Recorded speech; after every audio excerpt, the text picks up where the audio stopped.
Hello guys, welcome to our channel. आज हम आपको विमाओं के बारे में बताएंगे। विमाएं होती हैं तीन प्रकार की और ज़्यादा प्रकार की भी होती हैं, लेकिन हम हमारे भौतिक जीवन में तीन विमाओं का अनुभव करते हैं, जिसमें लंबाई, चौड़ाई और ऊंचाई होती है।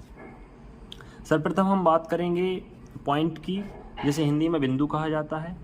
बिंदु यह समतल में एक स्थिति को दर्शाने के लिए सूक्ष्म चिन्ह होता है, जिसकी कोई विमा नहीं होती।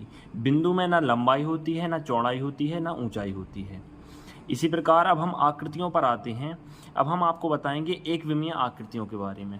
एक विमीय आकृति क्या होती है? जिसमें सिर्फ एक विमा होती है। एक विमा से आशा है लंबाई। तो इसकी जो डेफिनेशन है वो इस प्रकार है कि a one-dimensional object is a line or a line segment which has length but no other characteristics। तो एक आयामी वस्तुएं जो होती हैं उनमें सिर्फ एक विमा होती है। यह एक रेखा या रेखाखंड होती है जिसकी लंबाई तो होती है लेकिन अन्य विमाएं नगण्य होती हैं। जैसे कि लंबाई के सापेक्ष अन्य विमाएं नगण्य होती हैं। जैसे आप एक छड़ देख सकते हैं, लोहे की छड़ होती है जिसकी लंबाई बहुत अधिक होती है, इसके सामने इसकी चौड़ाई या जो ऊंचाई होती है वो नगण्य होती है, तो यह एक आयामी कहलाएगी। जैसे कपड़े का धागा, छड़ और स्पाइडर के द्वारा लगाया गया जाल जो होती है वो भी एक रेखा होती है। तो इस प्रकार के ऑब्जेक्ट को हम एक विमीय आकृतियाँ कहते हैं। एक विमीय आकृतियों के उदाहरण में हम छड़, रेशम का धागा और रेखा, ऐसी कई चीज़ें ले सकते हैं। अब हम द्विविमीय आकृतियों के बारे में चर्चा करते हैं। द्विविमीय आकृति, जिनको इंग्लिश में बोला जाता है टू डायमेंशनल फिगर्स। तो दो डायमेंशनल मतलब द्विविमीय आकृतियों का मतलब है जिसमें दो विमाएं हों, जैसे लंबाई और चौड़ाई।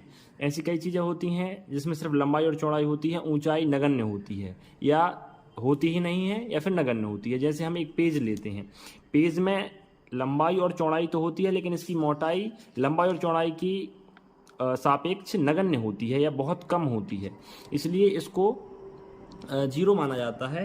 इसलिए इनको टू डायमेंशनल फिगर्स कहा जाता है। तो इसकी डेफिनेशन है a two dimensional figure shape can be defined as a flat figure.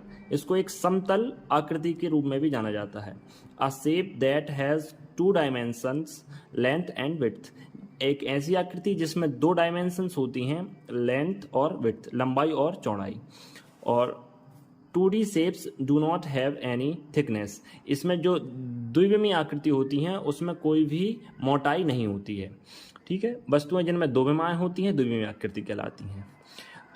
द्विविमीय आकृतियों में हम कुछ उदाहरण देखते हैं, जैसे एक वृत्त जिसको सर्कल कहा जाता है, ये एक पेज पर बनाया जा सकता है।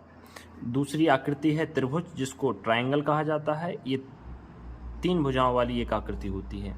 फिर वर्ग, जिसको स्क्वायर कहा जाता है, ये चार भुजाओं की आकृति होती है। इसी प्रकार आयत, जिसको रेक्टेंगल कहा जाता है, और पंचभुज, जिसे पेंटागन कहा जाता है। ये सभी द्विविमीय आकृतियाँ कहलाती हैं। द्विविमीय आकृति का उदाहरण जैसे किताब का एक पन्ना या पेज और बोर्ड की सतह और जिस फर्श पर हम चलते हैं वो फर्श, ये द्विविमीय आकृतियों के कुछ उदाहरण हैं जिनमें लंबाई और चौड़ाई होती है। अब त्रिविमीय आकृति पर हम आएंगे। त्रिविमीय आकृतियों को थ्री डायमेंशनल फिगर्स। अब इन आकृतियों में तीन विमाएं होती हैं। हमारे भौतिक जीवन में हम जितनी वस्तुएं देखते हैं जिनको हम उठा सकते हैं या छू सकते हैं, मोस्टली त्रिविमीय आकृतियों में आती हैं। 3D shapes are solid shapes. इनको ठोस वस्तुएं कहते हैं। Figure that have three dimensions. ऐसी फिगर जिनमें तीन विमाएं होती हैं वो त्रिविमीय आकृति कहलाती हैं। इसमें जो तीन विमाएं होती हैं वो जनरली लेंथ, विड्थ और हाइट होती है, जैसे लंबाई, चौड़ाई और ऊंचाई। इनके कुछ उदाहरण इस प्रकार हैं, जैसे क्यूब, जिसको हिंदी में घन बोलते हैं। इसमें लंबाई, चौड़ाई और ऊंचाई होती है। यह एक कपड़े के आकार की आकृति होती है। जैसे एक कागज़ का एक बॉक्स होता है या कमरा होता है जिसमें लंबाई, चौड़ाई और ऊंचाई होती है। इस आकृति को क्यूब या क्यूबॉइड कहा जाता है। इसकी जो क्यूब होता है इसकी लंबाई, चौड़ाई और ऊंचाई समान होती है। इस जो शेप्स के बारे में, हम आकृतियों के बारे में चर्चा हम इसके अलग से एक वीडियो में करेंगे। अब हम आगे बढ़ते हैं। शंकु, जिसको इंग्लिश में कॉन कहा जाता है, ये भी एक त्रिविमीय आकृति है। शंकु, जैसे आप आइसक्रीम खाते हैं, आइसक्रीम का जो कॉन होती है वही ये कॉन है। और तीसरा है स्फीयर, इसको गोला कहा जाता है। ये एक वृत्त नहीं है, ये एक गेंद है। गेंद की जैसी आकृति त्रिविमीय आकृति कहलाती है। और सिलेंडर, जो एक वेलन होता है, जैसे रोटी बनाने का जो वेलन होता है उसी के आकार का होता है ये। तो ये भी एक त्रिविमीय आकृति है जिसमें लंबाई, चौड़ाई और ऊंचाई होती है। तो आज हमने पढ़ा एकविमीय आकृति, द्विविमीय आकृति और त्रिविमीय आकृति क्या क्या होती हैं और इनमें कौन कौन सी अंतर होते हैं। तो अगले वीडियो में हम आपको एकविमीय, द्विविमीय और त्रिविमीय गतियों के बारे में बताएंगे। तो ये वीडियो आपको कैसी लगी ये आपको कमेंट बॉक्स पर बताइए, और वीडियो अच्छी लगी हो तो लाइक, सब्सक्राइब और शेयर कीजिए। Thank you.